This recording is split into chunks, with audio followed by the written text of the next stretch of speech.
Bismillahirrahmanirrahim. Assalamualaikum warahmatullahi wabarakatuh.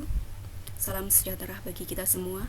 Saya atas nama Rena Novitasari dengan NIM 21971840012 akan mempresentasikan artikel dengan judul Analysis of the Folk Story of Lamoelu, Function Theory and Value Theory dalam acara Seminar Nasional Pendidikan Bahasa dan Sastra Indonesia 2 dengan tema Transformasi Pembelajaran Bahasa dan Sastra Indonesia di Era Merdeka Belajar dan Teknologi Digital.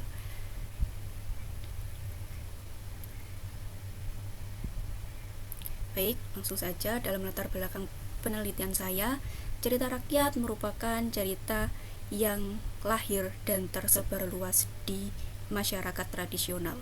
Cerita rakyat memiliki beberapa jenis, diantaranya epos, cerita jenaka, legenda, sage, dan mite. Dan yang saya ambil dalam penelitian saya ini ialah cerita rakyat Lamoelu yang ada di Sulawesi Tenggara. Kemudian teori yang saya gunakan dalam penelitian ini ialah teori fungsi dari William R. Bascom dan teori nilai. Kemudian metode yang saya gunakan ialah metode deskriptif analitik. Metode ini dilakukan dengan cara mendeskripsikan kalimat demi kalimat, kemudian menganalisis dan mengkaji fungsi serta nilai-nilai dalam cerita rakyat yang berjudul Lamoelu ini. Kemudian landasan teori saya memakai dua landasan teori. Yang pertama teori fungsi dari William R. Bascom, dan yang kedua ialah teori nilai, yakni nilai-nilai yang terkandung dalam cerita Lamoelu. Kemudian untuk pembahasannya, yang pertama teori fungsi William R. Bascom. Yang pertama sebagai sistem proyeksi, yakni sebagai alat penggambar angan-angan suatu kolektif. Nah, dalam fungsi ini dinyatakan dalam cerita Lamoelu melalui tokoh ketiga pemuda yang menginginkan daging ikan raksasa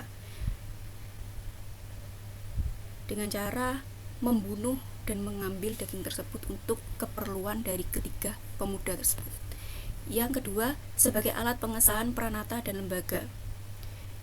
Fungsi ini terlihat dari sikap Lamoelu yang merawat Jinande Teremambonga atau si ikan raksasa tersebut.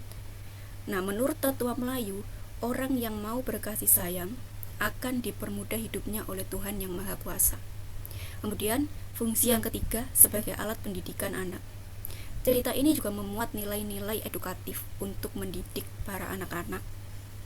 Dalam cerita ini digambarkan sikap patuh pada orang tua yang dilakukan oleh Lamoelu terhadap ayahnya, dan juga sikap kasih sayang sesama makhluk hidup yang dilakukan Lamoelu dan si ikan raksasa.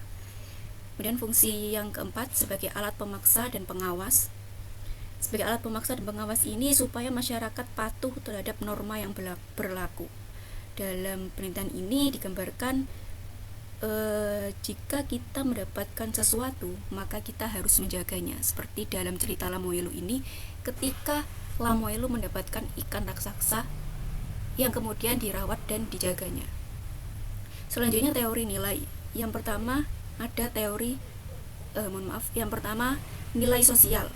Dalam cerita ini memuat nilai sosial, yakni ketika Lamoelu merawat ikan, pertama dari dia mendapatkannya, kemudian merawat ikan tersebut.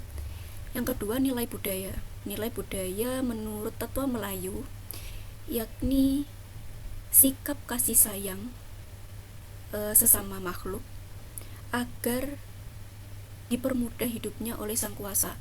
Nah, di sini digambarkan dari sikap kasih sayang Lamoelu terhadap ikan tersebut yang nantinya akan dirawat oleh si Lamoelu. Kemudian yang ketiga nilai pendidikan. Dalam nilai pendidikan ini tergambar sikap patuh kepada orang tua, yakni sikap patuhnya Lamoelu terhadap ayahnya yang sudah menginjak usia dewasa, yang sudah tua, kemudian digantikan oleh Lamoelu dalam bekerja membantu perekonomian keluarga. Untuk nilai moralnya, yakni keutamaan sifat rendah hati dari sang tokoh utama, dan sikap penyayang. Dan kesimpulannya, teori fungsi dan teori nilai dapat diterapkan pada cerita Lamoille untuk mengetahui fungsi dan nilai yang terkandung di dalam cerita rakyat tersebut. Cerita rakyat ini memberitahukan kepada kita agar senantiasa berbuat baik kepada semua makhluk hidup. Sekian presentasi dari saya. Kurang lebihnya mohon maaf. Wassalamualaikum warahmatullahi wabarakatuh.